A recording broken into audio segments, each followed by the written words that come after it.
Hi guys, in this video I'm going to show you how to unblock accounts on TikTok. Very easy, very simple. You don't have to remember who you blocked.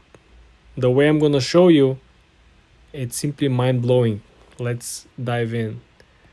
So first thing you want to do is launching the TikTok app as usual. Then click on the lower right corner where is your profile. Then all you gotta do is to go ahead and click on the three straight lines on the top right corner, okay? Then you want to click on settings and privacy. The best of all is that we're almost done. Next step is to click on privacy, and this is where the magic happens. I want you to slowly scroll all the way to the bottom of the page. The last option is blocked accounts. Well, there we have it. There's a bunch of accounts that we've blocked previously. Now let's unblock someone over here. Click on block, and the account was just unblocked.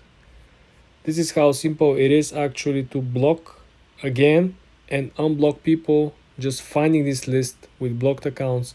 You don't have to remember who previously blocked and what was the handle, the account. Or you just come over here, find all the accounts that previously were blocked from you, and you decide who to be freed.